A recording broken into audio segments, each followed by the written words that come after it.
10 ingin menjelaskan tentang pengujian hipotesis.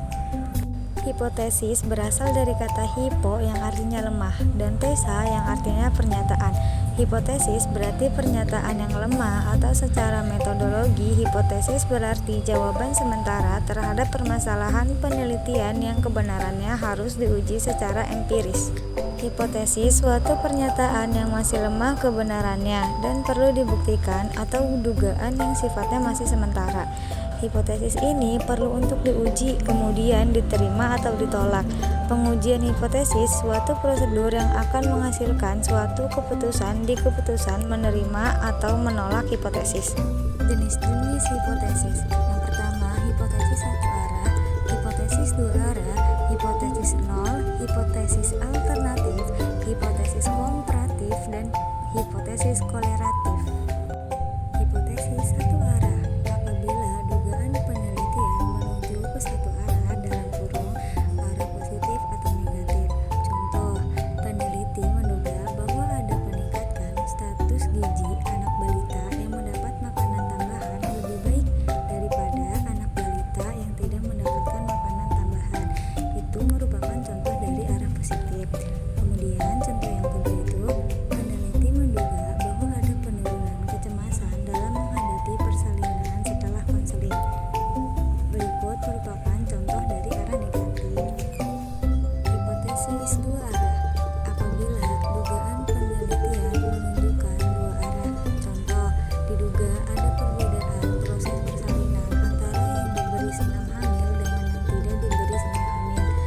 Kemudian diduga ada hubungan pola makan dengan status gizi anak.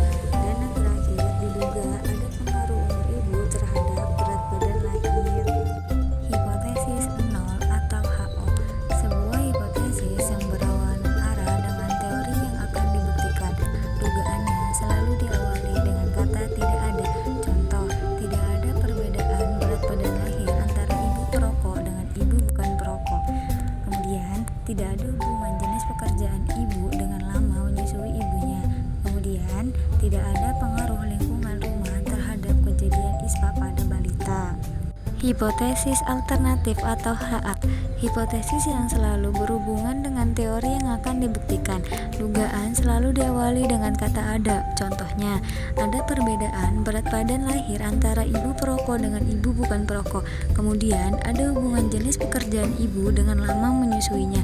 Dan yang terakhir, ada pengaruh lingkungan rumah terhadap kejadian ISPA pada balita. Pengujian komparatif menunjukkan bahwa hipotesis yang dipakai dalam penelitian adalah komparatif. Digunakan kata hubungan atau perbandingan.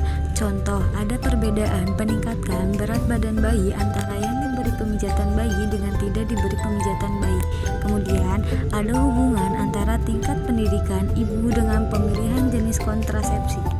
Hipotesis kolerasi, bila peneliti ingin mengetahui besar asosiasi itu dengan parameter koefisien kolerasi dan pada regresi. Contoh, ada kolerasi antara status gizi ibu dengan kelahiran prematur.